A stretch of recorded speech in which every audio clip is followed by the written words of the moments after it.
शेतकरी मित्रांनो नमस्कार. स्वागत आहे तुमचं ॲग्रोनॉमिक्स पूजा यूट्यूब चॅनलवर.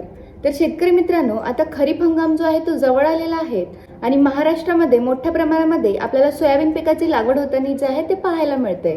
तर शेतकरी मित्रांनो, आजच्या व्हिडिओमध्ये आपण जाणून घेणार आहोत सोयाबीन लागवडीपासून तर काढणीपर्यंतचे संपूर्ण व्यवस्थापन म्हणजे सोयाबीन सुधारित लागवड तंत्रज्ञान याविषयीची आपण संपूर्ण माहिती या व्हिडिओच्या माध्यमातून घेणार आहोत. तरी शेतकरी मित्रांनो, तुम्ही हा जो व्हिडिओ आहे नक्की शेवटपर्यंत पहा. चला तर शेतकरी मित्रांनो, आपण व्हिडिओला सुरुवात करूया. यामध्ये सर्वात अगोदर बघूया आपण जमिनीची निवड. तर शेतकरी मित्रांनो, सोयाबीन पिकाची लागवड करताना मध्यम ते भारी पाण्याचा उत्तम निचरा होणाऱ्या जमिनीमध्ये सोयाबीन पिकाची लागवड करू शकताय. त्यानंतर बघूया जमिनीची पूर्व मशागत. तर शेतकरी मित्रांनो, जमिनीची 15 ते 20 सेंटीमीटर खोल नांगरणी 3 वर्षातून एकदा तरी करून घ्यायची आहे. त्यानंतर कमीत कमी 1 ते 1.5 महिना जमीन जी आहे उन्हामध्ये तापू द्यायची आणि त्यानंतर वखराच्या पाळ्या देऊन किंवा रोटावेटर करून जमीन भुसभुशीत करून आपल्याला सारख्या लेवलची करून लागवडीसाठी तयार करायची आहे. तर या प्रकारे आपल्याला पूर्व मशागत करून घेणे अतिशय गरजेचे आहे. आणि ते झाल्याच्या नंतर तुमच्याकडे जर चांगले कुजलेले शेणखत असेल तर एकरी 2 ते 3 ट्रॉली तुम्ही टाकून घ्यावे. त्यानंतर जाणून घेऊया आपण सोयाबीनच्या वाणांबद्दल.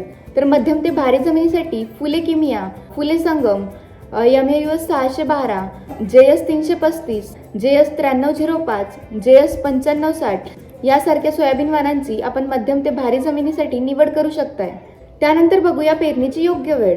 तर शेतकरी मित्रांनो, तुम्ही सोयाबीनची पेरणी 15 जून ते 15 जुलैपर्यंत करू शकताय. पुरेसा पाऊस झाल्यानंतर म्हणजे 100 ते 150 mm पर्यंत पाऊस झाल्यानंतरच तुम्ही पेरणी करावी.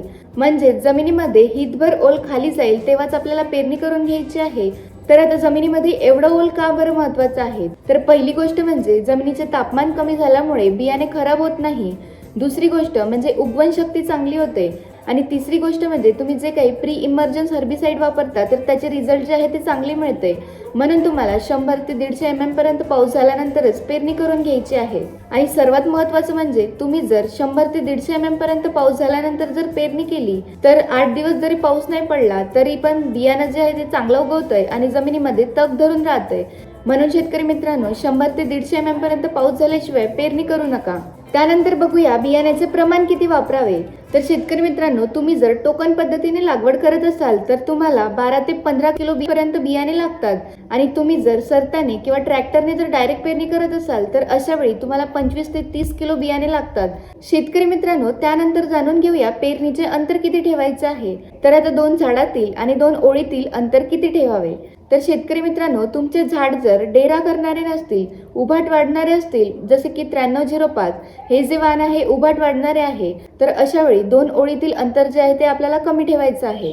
आणि त्यानंतर तुम्ही जर फुले संगम, फुले किमिया किंवा ग्रीन गोल्ड सारख्या व्हेरायट्या जर तुम्ही लागवड करत असाल तर हे जे झाड आहे फुटवे काढणारे आहे किंवा ब्रांचिंग करणारे आहे, तर अशा वेळी तुम्हाला 2 ओळीतील अंतर 15 इंच किंवा 1.5 फुटापेक्षा जास्त ठेवायचे आहे. तर शेतकरी मित्रांनो, तुम्ही कृषी केंद्रामधून कुठले वाण घेताय किंवा त्याचे वैशिष्ट्य काय त्यानुसार तुम्हाला 2 ओळीतील अंतर ठेवायचे आहे. आणि 2 झाडातील अंतर जे आहे सरासरी 5 सेंटीमीटर ठेवायचे आहे. त्यानंतर बघूया बीज प्रक्रिया. आता बीज प्रक्रिया हा सर्वात महत्त्वाचा टप्पा आहे. त्यालाच आपण सीड ट्रीटमेंट सुद्धा म्हणतोय. तर शेतकरी मित्रांनो, जेव्हा तुमचे पीक शेंगा अवस्थेत असते तेव्हा खूप जास्त प्रमाणात चक्रीभुंगा किंवा खोडमाशीचा प्रादुर्भाव असतोय. तेव्हा झाडं जे आहे अचानक सुकायला लागतात किंवा मरायला लागतात तेव्हा तुम्ही त्याची मलमपट्टी करताय आणि दुकानात जाऊन औषध घेऊन त्यावर जय फवारणी करताय. परंतु त्यावर पाहिजे तसा फरक पडत नाही. जर तुम्ही चांगल्या प्रकारे जर बीज प्रक्रिया केली तर जो चक्रीभुंगा आहे किंवा खोडमाशी आहे याच्या प्रादुर्भावापासून तुम्ही तुमचे पीक वाचवू शकताय. म्हणून इथे एक कीटकनाशक आणि एक बुरशीनाशक याची बीज प्रक्रिया करून घेणे अतिशय गरजेचे आहे. तर शेतकरी मित्रांनो, कीटकनाशकामध्ये थायोमेथॅक्झाम हा घटक असलेलं तुम्ही कुठल्याही कंपनीचं इथे कीटकनाशक वापरू शकताय. 2 ml प्रति किलो बियाण्यासाठी तुम्हाला वापरायचे आहे. आणि त्यानंतर बुरशीनाशकासाठी कार्बनडिझम प्लस मँकोझेब हा घटक असलेलं तुम्ही कुठल्याही कंपनीचं इथं बुरशीनाशक वापरू शकताय. 5 ग्राम प्रति किलो बियाण्यास आपल्याला लावून घ्यायचं आहे. तर शेतकरी मित्रांनो, या प्रकारची बीज प्रक्रिया करून घेणे अतिशय गरजेचे आहे. त्यानंतर शेतकरी मित्रांनो, बीज प्रक्रिया करताना काही काळजी घेणे महत्त्वाचे आहे. सर्वात पहिलं म्हणजे बीज प्रक्रिया ही सावलीत करावी आणि सावलीमध्येच बियाणे सुकू द्यावे. त्यानंतर दुसरी गोष्ट म्हणजे बीज प्रक्रियेसाठी जास्त पाणी वापरू नका, जेणेकरून बियाण्याला वळा पडेल आणि त्याला अंकुरण येऊन बियाणे खराब होईल. त्यानंतर तिसरी गोष्ट म्हणजे जे छोटे शेतकरी आहेत ते वेळेवर बीज प्रक्रिया करून बियाणे जे आहे पेरणीसाठी वापरू शकतात।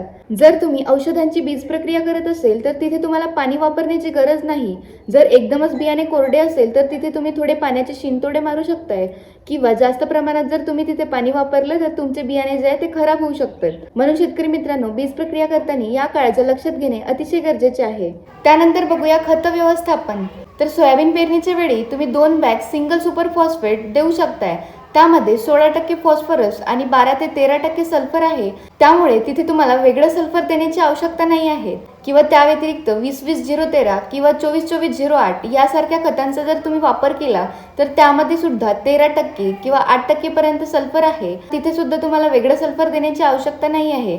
परंतु तुम्ही 10-26-26, 12-32-16, 14-35-14, 8-21-21 किंवा 9-24-24 यासारख्या खतांचा जर तुम्ही तिथे वापर केला तर जे काही दाणेदार फॉर्म मध्ये सल्फर येतंय त्याचा तुम्ही 10 किलो प्रति एकरी वापर करू शकताय। हे तेलबिया पीक असल्यामुळे इथे तुम्हाला सल्फरचा वापर करून घ्यायचा आहे। तर या प्रकारे तुम्ही खतांचे नियोजन करू शकताय। त्यानंतर सर्वात महत्त्वाचा टप्पा येतो तो म्हणजे तणनाशकाचा। तर त्यामध्ये प्री इमर्जन्स आणि पोस्ट इमर्जन्स यासारखे तणनाशक असतात। तर प्री इमर्जन्स तणनाशक म्हणजे तुम्ही सोयाबीन लागवडीनंतर 48 तासाच्या आतमध्ये जे तणनाशक यूज करताय त्याला प्री इमर्जन्स तणनाशक असे म्हणतात। त्यानंतर पोस्ट इमर्जन्स म्हणजे तुम्ही सोयाबीन लागवडीनंतर 20 ते 25 दिवसांनी जे तणनाशक वापरताय त्याला पोस्ट इमर्जन्स असे म्हणतात। तर आता प्री इमर्जन्स तणनाशक कोणते ते आपण जाणून घेऊया। तर प्री इमर्जन्स तणनाशक फवारणी करतेवेळी जमिनीत पुरेसा ओलावा असणे अतिशय महत्त्वाचे आहे, त्यामुळे चांगले रिझल्ट मिळतात। प्री इमर्जन्स मध्ये येते फ्लुमिओक्झॅझिन 50% SC फॉर्म्युलेशन मध्ये, जे सुमिमॅक्स या नावाने येतंय। तर याचा वापर तुम्ही 100 ml प्रति एकरासाठी करू शकताय आणि हे जे तणनाशक आहे 48 तासाच्या आत आपल्याला वापरायचे आहे। जर तुमची जमीन भारी असेल आणि तुम्ही जर त्यामध्ये तूर लागवड केली असेल तर अशा वेळी तुम्ही हे जे तणनाशक आहे वापरू शकत नाही। तर याचा जो विपरीत परिणाम आहे तूर पिकावर पडू शकतोय, आणि हे जे तणनाशक आहे तुम्ही फक्त आणि फक्त सोयाबीन पिकावरच वापर करू शकताय। त्यानंतर दुसरे जे तणनाशक आहे डायक्लोसुलॉन 84% WDG, हे तणनाशक सुद्धा तुम्ही सोयाबीन पिकावर वापरू शकताय। हे सुद्धा प्री इमर्जन्स हर्बिसाइड आहे, याचा सुद्धा वापर तुम्ही सोयाबीन पिकावर करू शकताय। त्यानंतर पोस्ट इमर्जन्स हर्बिसाइड बद्दल आपण जाणून घेऊया। म्हणजे सोयाबीन लागवडीनंतर 20 ते 25 दिवसांनी कोणते तणनाशक वापरायचे आहे। तर यामध्ये तुम्ही इमॅझिथायपर हा घटक असलेलं कुठल्याही कंपनीचं तणनाशक इथे वापरू शकताय। तर शेतकरी मित्रांनो, सोयाबीन पिकाची लागवड करताना एकरी झाडांची संख्या 2.5 ते 4 लाखापर्यंत असायला पाहिजे याची काळजी घ्यायची आहे, तेव्हाच तुम्हाला उच्च उत्पादनाचा टप्पा गाठता येईल। तर शेतकरी मित्रांनो, तुम्हाला जर सोयाबीन पिकामध्ये डवरणी करायची असल्यास तुम्ही 28 दिवसाच्या आत डवरणी करून घ्यायची आहे। त्यानंतर जर तुम्ही डवरणी केली तर तेव्हा मोठ्या प्रमाणामध्ये पांढऱ्या मुळांची वाढ होत असते। तर अशा वेळी पांढऱ्या मुळ्या डॅमेज होऊन मोठ्या प्रमाणामध्ये नुकसान होऊ शकते। म्हणून शेतकरी मित्रांनो, तुम्ही लागवडीपासून 28 दिवसापर्यंत डवरणी करून घ्या, आणि लागवडीनंतर 10 ते 15 दिवसामध्ये आपल्याला रस शोषण करणारी कीड, अळी किंवा चक्रीभुंग्याचा जो प्रादुर्भाव आहे तो पाहायला मिळतोय। तर त्यासाठी जे आहे आपल्याला तिथे फवारणी करून घेणे अतिशय गरजेचे आहे। तर त्यामध्ये पहिली जी फवारणी आहे 10 ते 15 दिवसामध्ये करून घ्यायची आहे। दुसरी जी फवारणी आहे 35 ते 40 दिवसामध्ये करू शकताय। तर शेतकरी मित्रांनो, या प्रकारे तुम्ही लागवडीपासून तर काढणीपर्यंत योग्य नियोजन करून एकरी 10 ते 15 क्विंटल पर्यंत उतारा मिळवू शकताय।